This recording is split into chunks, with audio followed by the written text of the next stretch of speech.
pag-asa. And to many, during the 70s, 80s, yung senyas ng kalangitan, ibig sabihin may lumalaban pa. So, even yung daily na laban namin sa Senate na parang isa-isa lumalabas na yung totoo, na yun, sila pala ang nagpapasok sa NBI, sila Senate President Soto, coordinated pala yun. Yung Wednesday, May 13 na sinisisi sa amin ay, yung pala ay, alam din nila nung iba na nandyan sa labas, armado, tapos imbestigahan, wag imbestigahan, na hanggang ngayon hindi inimbestigahan. And then yung walkout na parang tama sila, wag palitan yung rule na walang one-day notice. Ngayon, nakita nyo, binasura na yung rules, binabasura yung constitution, pinalitan yung rule kung sino magpre-preside sa impeachment. Tapos, instinct ko, sana papurihin si Senator Win Gatchalian nung sinabi niyang 16 talaga yung kailangan para ma-convict ang impeachable officer. Pero biglang binura sa Facebook niya. I don't know the details so I won't comment there. But the problem is trust Sinabi din nila pa ulit-ulit, kung wala kayong 13, hindi nyo pwedeng palitan yung officers. Hindi lang yung Senate President. The officers are the head of OSAA, the Senate Secretary, Senate President Pro Tempore, which is Senator Loren Legarda, and the Senate President. Pero gumawa sila ng formula na pwede na ang 12 So, yung modern day version ng pinaglalaban during the Spanish-Japanese time, American times na lies. So, during the Spanish times, yung di kayo organized, hindi nyo alam yung gobyerno, you don't know Christianity. So, all of that were partially true, but you didn't need to colonize a country to Christianize a country, di ba? So, yan, very clear yan. You didn't need to make people slaves, whether it's the African Americans or the kind of slavery they had in Asian countries. You didn't have to have slaves to say na it's in the name of Christianity or the name of good governance, di ba? So, yun yung modern version ngayon na 12 is 13. You need 13, but you can justify because you need the Senate and you need to cover up the flood control scam, di ba? So, my point is there is the trust. Ang trust, basta't nandyan, you can work kahit na enemy mo. Pero pag nawala yung trust, so once na paulit-ulit yung mga mananakop sasabihin, we'll give you your freedom, we'll give you your freedom, nakita mong binobola ka rin, di ba? So, ganun din, nung February, nung sinabi nila na wala kayong kaso kapag hindi nyo nilagay si Loren Legarda as Senate President. Naniwala yung marami naming kasama. But then, nabuko nila, gagamitin na naman to sa impeachment. Paulit-ulit sinasabi sa amin na ang impeachment, impartial. Pero yung definition pala nila impartial, kailangan i-convict ang Vice President. So, nung lumaban at sinabing, wag lang si Loren, nung ako na nilagay, ayan na naman. Pagka umalis kayo kay Alan, wala na kayong kaso. Pag nandiyan kayo kay Alan, kakasuhan kayo. Diba? That's why nga iba po yung reaction ng pamilya ni Senator Jinggoy because alam nila yung totoo. Talagang na-witness din po nila yung mga tumatawag at mga nagsasabi at mga naggagaranti. So may cost po. If we don't do anything now, the cost will not fall on me immediately. It will eventually, diba, yung may individual akong pananagutan, pamilya ko, bayan ko, syudad ko, community. But it's really the next generation. So in the same manner na lumaban ng EDSA 1, EDSA 2, lumaban sa Napoles sa napakaraming scandal is because we wanted it to end. Repentance, then reformation, restitution was there. Hindi lang yun masyadong keyword dati, ngayon keyword siya. Pero pagbabago, renewal. Diba sa tunay na renewal, the old is gone, di ba? So when you say that you're a new creation in Christ, it's a work of progress. Pero kung dati may idols ka, dapat wala na. Kung dati immoral ka, dapat nawawala yung immorality. Kung dati nagnanakaw ka, hindi ka na dapat nagnanakaw. So that's the problem. Kung papayag tayo na i-maneuver lang itong flood control, at nakita na po natin, lalo po sa Blue Ribbon, headed by Senator Lacson. At hindi pa ho tapos, in-expect po namin. Part of their playbook yan, mangligaw, mag-offer ng kung ano, no, kung hindi, mag-threaten, kung hindi, itutuloy nila threat nila. False witnesses, maglalabas ng mga contractor, di ba, kinuha ngayon si Diskaya. Meron na pong bumaliktad dun sa mga DPWH na sinabi nila na binidiktahan din sila kung ano sasabihin. Yung unang sinabi ni Yusek Bernardo, nagbago din yon. Kay Senator Joel Villanueva, apat na yung version nung paano siya supposedly guilty. And none of those versions are true. So ganun din, na ngayon na kinuha na si Mr. Diskaya from the Senate, sabi niya na damay-damay na, sasama na lahat ng kilala niyang police. That's good. But there's nothing stopping the creative people in this administration from saying, we'll take care of you, eto mga ituro mo. Then suddenly, may kaso, whether sa DOJ at Ombudsman, then suddenly you're facing jail. Then finally, it's true. That's why pinilit nilang makulong si Jinggoy kasi sabi niya, nawawalan na ng takot yung iba, lumalaban na. So kailangan natin ipakita na totoo. At madali kay Jinggoy kasi usual suspect, di ba? So wala nang maniniwala sa tingin nila na Jinggoy sacrificed because ayaw umiwalay sa grupo. But siya na nagsabi, he has evidence in the right time. Payagan natin siya magsabi sino at ano yung ebidensya. Pero mabigat po yung ebidensya and it will show. I've been hearing the last few days, there's so much evidence against the major players dun sa flood control. And everyone saying sana lumabas. That's why nga, pinanghawakan pa rin natin yung Blue Ribbon Committee. The other point I want to make about counting the cost is, yun nga, ano yung cost sa next generation? Kapag kinover up natin to, may cost. So ulitin ko pag lumaban ka ngayon may cost. May cost. Aapihin ka, dudurugin ka sa media at social media, kakasuhan ka, baka ikulong ka pa. Sana naman walang papatay, pero that's always there whether sadya or may nagkamali yung patayan. But that is the cost for people who will fight. So I'm not dissuading people from joining the fight because we need you.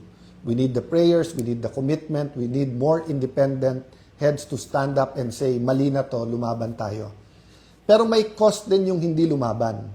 Yung cost are the millions of Filipinos who will have to go abroad because walang trabaho dito. The cost will be the millions of Filipinos na hindi mapapagamot kasi nanakaw yung panggamot or pang-ospital. The cost will be millions of Filipinos na mababansot because there's not enough money or not enough programs for the first 1,000 days ng buhay ng tao, no? Or including yung healthcare nung buntis, di ba? The cost is huli na tayo sa tourism, halimbawa sa education or as a country, no? There was a time in the 60s second to Japan tayo. Then there was a time second to the last. Then during the time of President Ramos, yun, umarangkada na tayo. During the time of President Pinoy, umarangkada na tayo. During the first 3 years ng Duterte administration, grabe na po yung pinuntahan ng ating ekonomiya. Not perfect, nandun ng corruption, but it wasn't systemic. Now it's back to being systemic. So do you want to be truly free? To be truly free, we have to have the culture and we have to have the environment, we have to have the laws and the system that guarantees that freedom. So the Constitution is a good start. Pero kung mismong Constitution hindi natin masunod at kung mismong Senado ay ibabasura ang sariling rules at ang Constitution, how do we expect that the other laws, di ba? So kung senador mismo pwedeng kasuhan or wag kasuhan sa flood control, what do you think magagawa sa ordinaryong konsehal, mayor, governor, di ba? So yes, we want a big fish. But we want the real fish. We don't want a sacrificial lamb na fish, di ba? Or we want the people who really did it para meron talagang saying, may katuparan yung sinasabing crime does not pay. So when you pay, that's a cost, di ba?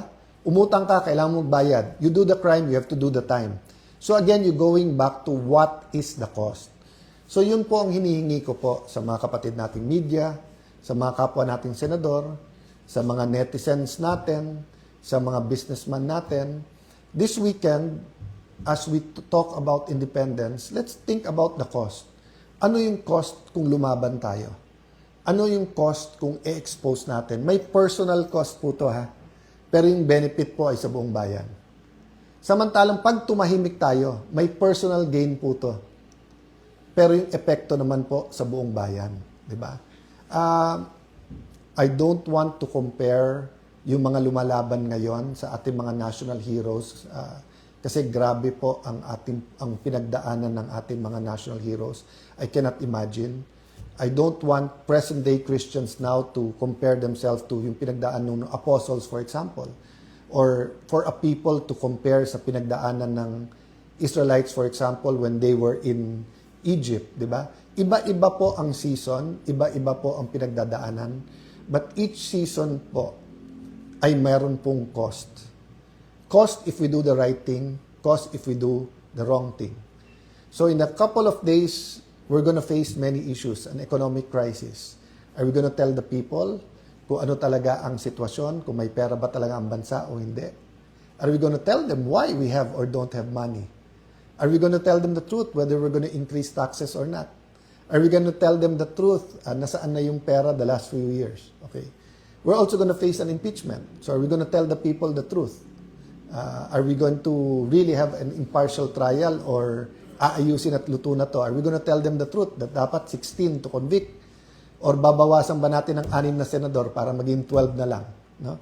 We're gonna face ilan pagsubok, lumabas ang totoo. Again, pag lumabas yung 18, sabi nila may 4 pa daw. 18 na former Marines, hindi ko alam yung 14 kung ano yung ano nila. Meron pong mga key people na may mga key evidence.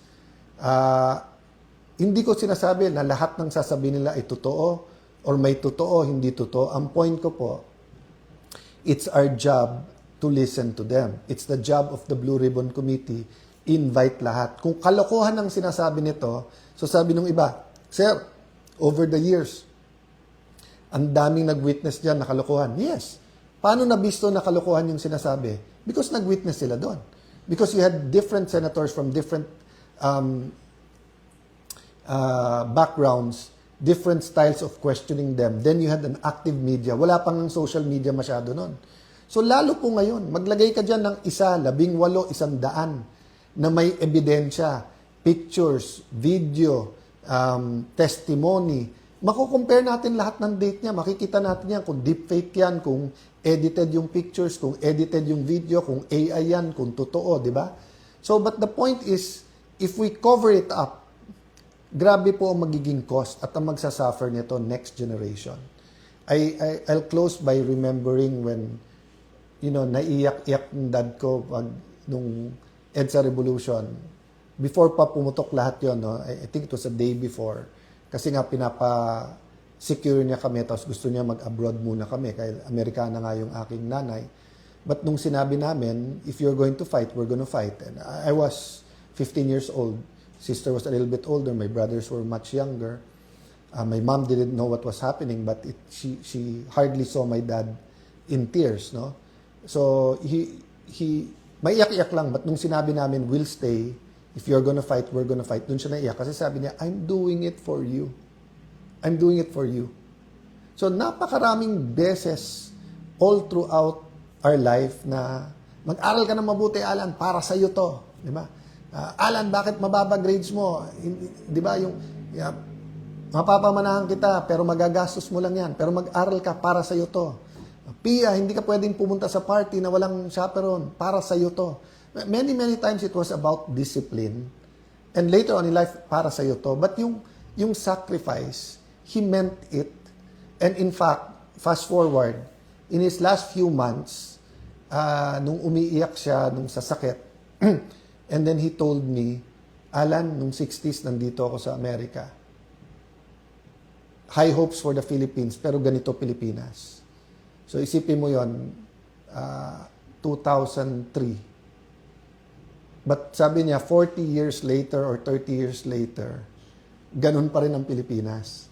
Sabi niya, ganun pa rin ang hope siya, pero ganun. Tapos umiiyak siya. Tapos sinasabi ko, Dad, don't lose hope. So can you imagine the sacrifices in 1986? Now it's 40 years later. 40 years was the number of years that the Israelites were in the desert. And I've always thought it was simply because of disobedience. Because disobedient, paulit-ulit, ang people of God, hindi pinayagan na ang few weeks, a few days, or 2 weeks na biyahe by foot, mapunta na sa Israel, ay naging 40 years. But may nag-explain po, and I've seen a lot of preaching after that, na nagsabing, the Israelites were taken out of Egypt, but Egypt was not taken out of their minds. Meaning, they still taught as slaves. So they cannot be conquerors in the new land unless they learn to be conquerors. And because of many things, including disobedience, they did not learn to be conquerors. Kailangan maubos ang generation nila.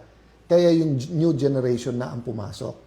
So when natapos yung martial law, nagkaroon ng new constitution, sabi nung iba, hindi nawala yung corruption, na decentralized lang. So dati centralized sa Malacanang at sa executive ang corruption. Ngayon may corruption sa legislative, sa konsehal, sa barangay, businessman, yun din ang sinasabi. Dati I just have to contend with the USEC, naging director. Dati I just have contend to the mayor, ngayon panay barangay captain. So nandyan yung mga problema.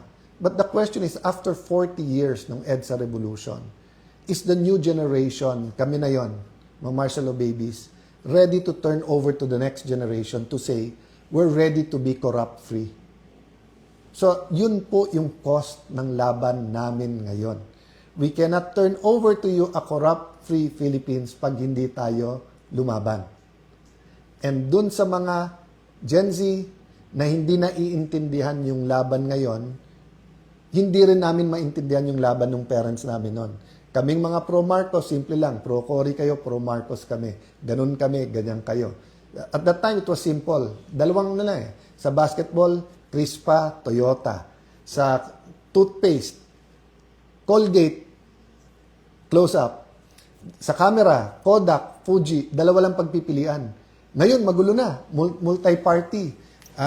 Everyone, may sobrang left, may sobrang right, may pink, may original yellow, may pink lawan, may DDS, merong DDS pero hindi ako ganito.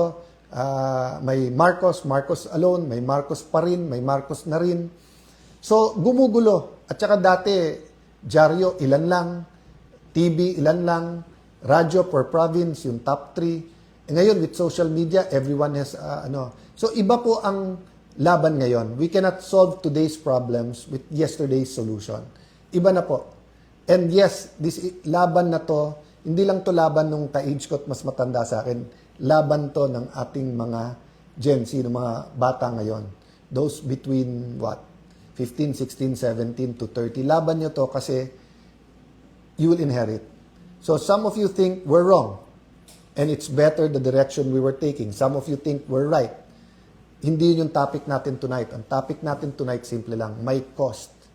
May cost na mag-decide kayong lumaban, may cost din para sabihin natin hindi lumaban. And if you ask me tonight, if we want a real independent Philippines, kung gusto nyo na every year sasabihin natin, ngayon taon na to, mas malaya tayo, kailangan tuloy-tuloy ang laban.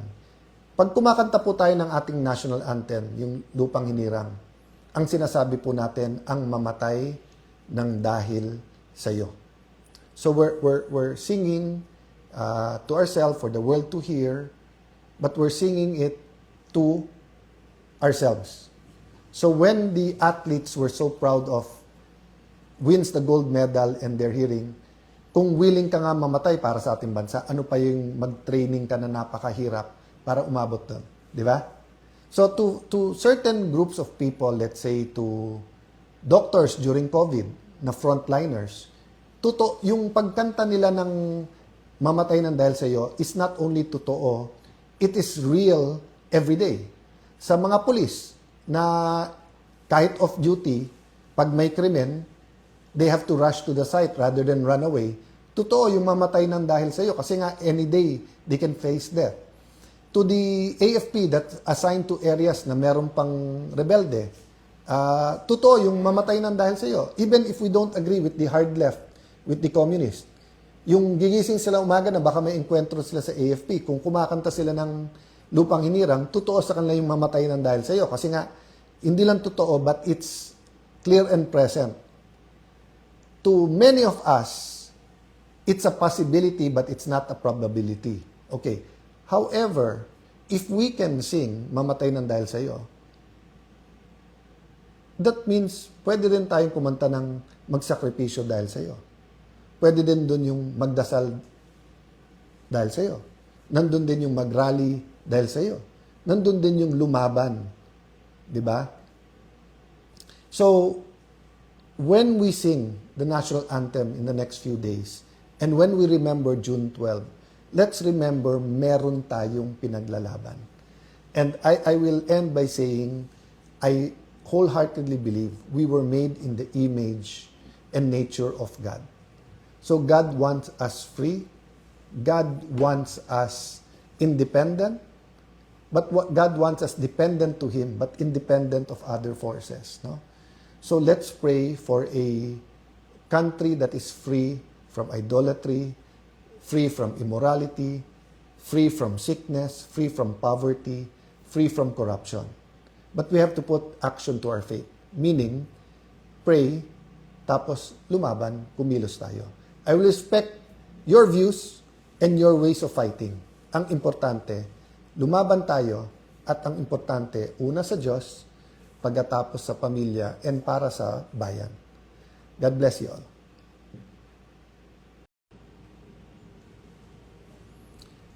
Praise God, Philippine Independence. Sa lahat nating mahal na kababayan sa Luzon, Visayas, Mindanao, lahat ng kababayan natin na nagiging simbolo kung ano ang pagiging Pilipino sa bawat parte ng mundo. Napaka-unique po ng Pilipino kasi wala atang bansa na masasabing walang Pilipino doon. And usually, habang dumadami ang Pilipino sa isang bansa at nagkakaroon ng community, gustong-gusto nila ang ating kultura, gustong-gusto nila yung the way na manilbihan ang Pilipino, at talagang yung tatak natin na parating Diyos, bayan, pamilya, ay naging bahagi na ng pagkakilanlan or yung identity ng isang Pilipino. So from the Cayetano family to yours, binabati ko po kayo ng Happy Independence Day. And siguro naman po, lahat ng public servants or lahat ng leaders, no, maging student leader, maging leader ng Parent Teachers Association, leader ng mga TODA, JODA, Pangulo ng Republika ng Pilipinas, church leaders, business leaders, leaders sa media, leaders sa sports.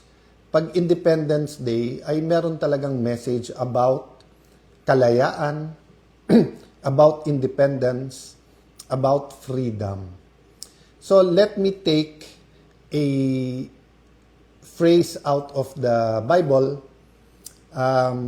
that really means much to me, but let me apply it both to biblical principle, to politics, to both, but even more than that, sa everyday life natin. Meron pong biblical verse na nagsasabing, may verse po na nagsasabing, who will build a tower without counting the cost? So it's a very, very practical verse na basically sinasabi, kung may i-build ka, tanungin muna sarili mo kung ano yung cost. And of course, during biblical times, hindi lang pera yon. Kasi ngayon, pag sinabing halimbawa, gagawa akong bahay, tatayo akong restaurant, tatayo akong hotel, or sabi nung church leader, magtatayo ako ng church, basically ang tanong, di ba, may pera ka ba? Kasi nga, with money, you can hire the architect, the engineers, you can get the best plans, you can buy the land, you can buy the cement, yung bakal, etc. But remember, during biblical times, it was much, much harder to build something. Do you have the skilled workers? Do you have permission of the king? Do you have the resources then, di ba? Not only the financial resources, but the Do you have yung mga kahoy na gagamitin? Kasi yung iba nun, galing pa sa ibang bansa. Do you have the masons, di ba? So napakahirap, but the verse basically tells us that kailangan ng wisdom, kailangan ng knowledge, kailangan ng understanding doon sa if you're going to build something. Going back sa history naman, whether as an elementary, high school, or lalong-lalo na college student, every time we talk about history, paulit-ulit sinasabi sa atin, di ba, na ang taong hindi alam ang kanyang pinanggalingan ay hindi makakarating sa kanyang paruroonan. That's why we study history, di ba? Dahil sa Pilipino, parang paulit-ulit, di ba? Parang panahon ng Spanish, 300 years tayong sinakop, mahigit 300 years, almost 400, paulit-ulit ang pangako, pero second, third, fourth class citizen tayo sa sariling bansa. Kahit na educate na ang marami, kahit sila Dr. or Gat Jose Rizal ay nakakapunta na sa Europe, nakakapag-argue na, yung iba gustong maging province tayo ng Spain, yung iba kalayaan, pero parang paulit-ulit, every time there's a rebellion, may promise, mauulit na naman. Siguro ibang-iba yung pananakop ng Hapon because the suddenness and cruelty, no? But ganun sa Amerika. So first with the treaty that delivered the Philippines from Spain to the US, parang savior. But suddenly, nung in-announce ang Amerika na hindi pa kayo handa, sa amin muna kayo, tuturuan muna namin kayo ng governance. But later on, we realized that just like the Spanish, they wanted our natural resources. And just like the Spanish, there's a different kind of class system, pero hindi ka pa rin American citizen or iba pa rin ang karapatan ng Amerikano kaso sa Pilipino. Then of course, medyo put on hold yon kasi nga, nung dumating yung Japanese, na pananakop sa ating bansa noong World War II, grabe ang suffering. Hindi ko na isa-isahin yun, kasi nga napaka-close na natin sa mga Hapon ngayon at that was in the past. But my point is, number one, if we think paulit-ulit na lang tayo, EDSA 1, EDSA 2, EDSA 3, corruption, hindi ko na isa-isahin yung mga scandal, pero eto na naman tayo. Gulo sa Senado, may statesmanship, may pagkakaisa, eto na naman tayo. Nagkulang ba tayo sa pag-aaral ng history? That's another topic and I leave that to historians kasi napakagandang debate yan. Hindi lang natuloy kasi nawala sa uso, pero 2022, usong-uso yan, yung about history, no? But the point I want to make today is that ang ating kalayaan ay may cost. So for example, as a Christian, and let me address myself to Christians, of course it's for everyone, but as I read the Holy Book, the Bible, naintindihan ko na buhay ng Panginoon Hesukristo ang cost ng aking reconciliation sa Panginoon. Ang cost ng aking muling pagkabuhay o pagiging born again. Ang cost ng pagkakasala sa Eden na nahiwalay tayo sa Diyos at kailangan bumalik, di ba? Naiintindihan ko rin na kung yun ang cost ng aking salvation, may pagbabago dapat sa buhay ko. So may cost, may benefit, di ba? So yung aking, yung sabi nila, he who began a good work in you will be faithful to complete it. So minsan tinatanong ako nila ni, paano ikaw naging mas patient sa akin? Paano ikaw naging patient one na kung ano-ano nang sinasabi sa iyo, kung ano nang ginagawa, okay pa rin sa iyo or sumagot ka man, hindi ka galit sa tao na yan. Sabi ko, love, kasi lahat tayo work in progress. Siguro ako, kung hindi ako pinatawad ng Diyos, kung hindi ako pinatawad ng iba, kung hindi rin nila ako binigyan ng pag-asa, hindi ako yung taong nakikita mo ngayon. And if I offend some people now, partly kung tama ako, then you shouldn't be offended. Dun sa part na mali ako, I'm a work in progress and I don't offend people for the purpose of simply offending you or makipag-alaskahan lang. But it's because may pinaglalaban tayo. So going back sa may pinaglalaban, we're fighting for something. So now, we're fighting for truth, na lumabas yung buong katotohanan, maging sa impeachment yan, maging sa Blue Ribbon Committee, maging sa leadership sa Senate. We're fighting na independent ang Senado at hindi utus-utusan lang ng Malacanang. We're fighting na mawala ang corruption at mawala ang poverty sa ating bansa.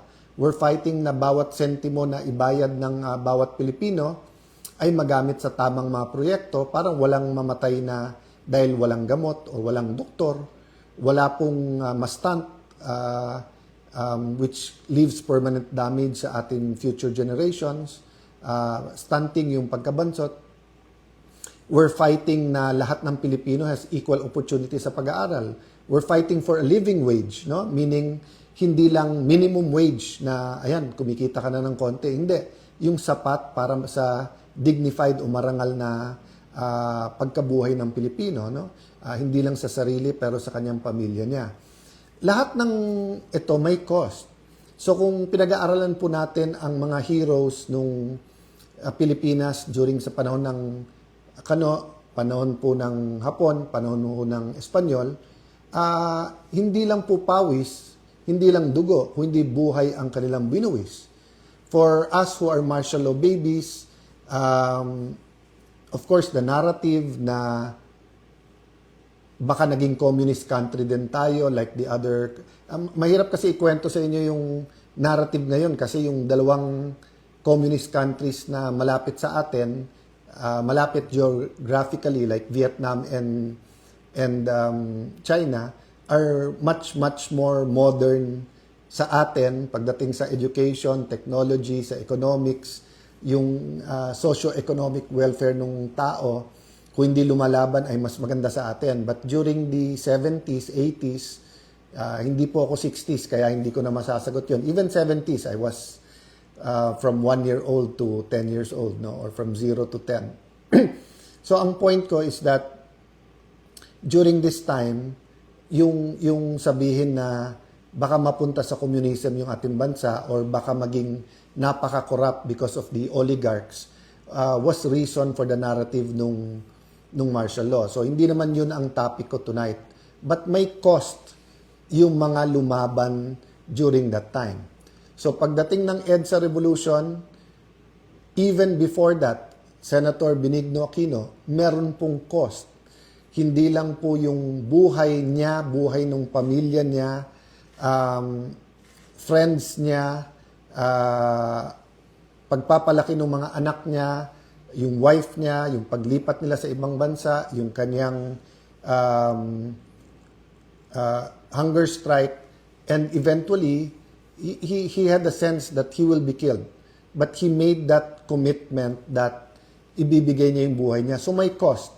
Kaya nga nung sinabi niyang the Filipino is worth dying for, it wasn't something lightly said because I think part of him knew that assassination would be coming.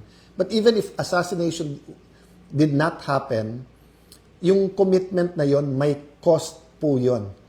At right before this broadcast, I'd like to send out my love to the whole Villanueva family. Nag-heart-to-heart kami ni Brother Joel. And even if I know the cost, it's not something you can feel unless ikaw talaga.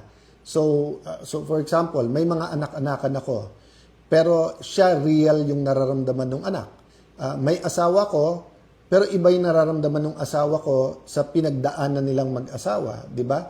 So it's different for every single person, for Senator Cheese, for Senator Jinggoy. Senator Jinggoy, nandun ako in the room nung kinukuha siya, and no one can say that we understand how his wife felt.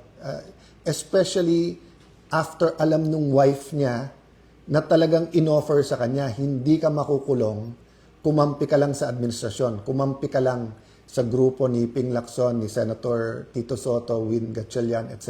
No? So, may kosto mga kababayan, ang kalayaan at independence ng Senado, independence ng Philippines. So, hinihila tayo ngayon ng China at saka ng ng US in different ways, no? But yung, kaya sabi ko, we don't need to be anti-China or anti-US to be pro-Philippines. You can be pro-Philippines without being anti-anyone. Kailangan lang independent ka. Hindi ka dependent kahit sa ibang bansa. That's what it means to be sovereign. Hindi ka kumukuha sa outside influence. That's what it means when we say God is sovereign. He will do what He wants to do because He does not need outside forces. Ako, hindi ako sovereign because I'm not perfect and I need God to sustain me. And God uses people, uses your prayers, uses your support, uses purpose to sustain. So the point I want to make today is that kung may cost ang independence, meron din pong cost kung hindi tayo lumaban, ha? Kung hindi lumaban ang ating mga national heroes during the Spanish time, it would have been harder during because there would not be reforms and we might still be a colony to this day. Kung walang cost yung paglaban sa mga Hapon during that time, mas maraming na-rape, mas maraming napatay, mas maraming karumal-dumal na nangyari sa ating bansa or baka ginamit din tayo sa pag-invade ng ibang mga bansa sa Asia if lahat tayo ay naging collaborators or kumampi lang. Ganun din sa US. Kung hindi tumayo ang maraming mga Pilipino para sabihin, big brother ka namin, Uncle Sam, but you're not the owner of me, or di ba famously sinabi ng ating dating Pangulo na he'd rather have a country run like hell by Filipinos rather than a country run by foreigners. And unfortunately, nagkatotoo na kahit Pilipino ang humawak sa Pilipinas, in many aspects, it's run like hell in terms of corruption, idolatry, immorality, small things that seem small, like the Pogo, Isabong, nawala yon, nilabanan natin, pero nandyan pa yung online gaming. Lumaban tayo sa health, pero nandyan yung vape na pinagbabawal sa ibang mga bansa. All of this may cost. So, may kita dun sa mga kumita through that. Pero I'm talking about kumita through that illegally. No? Meaning, it changed public policy kasi nagkalagayan dyan or nagka-lobby money dyan. So, lahat ng bagay po may cost. So, pinag-uusapan nga namin ni Joel na parang kung alam lang nung lahat, yung mga nagsasabing you just want power, no? Konting katahimikan lang sa buhay ng grupo namin ngayon is paradise already, di ba? Yung di ba pag halimbawa pagka araw-araw sa restaurant ka kumakain, parang sa pinakamahal na restaurant ang paradise sa'yo. Pero kung araw-araw nandun ka sa noodles lang or kanin, nung time namin hindi noodles ang symbol nung kahirapan talaga, kung hindi yung kanin lang at asin, di ba? Yung wala nang ulam halos, no? Makakain lang ng konting kanin, pero kahit ngayon mahal ang bigas. Yung makapag-Jollibee, maka-McDo, yung may fried chicken or yung nga iba yung parang yung kanin, mabuhusan lang ng ginisang munggo sa ibabaw, sobrang luxury na yon, di ba? So alam niyo sa pinagdadaanan sa maraming lumalaban ngayon, not only for Senate independence, but para lumabas ang totoo sa flood control, lumalaban sa administrasyon, paradise na po yung konting katahimikan, no? But the question is the cost worth it? Nabanggit ko na po kanina yung sinabi ni Senator Benigno Aquino that the Filipino is worth fighting for. So that's why now and then po, wag ma-offend yung iba. Gamitin ko talaga yung laban kasi we have to continue fighting. Laban lang po. It's worth the fight. We have to continue fighting, no? Once, we're a product of hope. Kailangan ng pag-asa. Ang lahat kailangan ng pag-asa. It's the end pag wala ka ng pag-asa.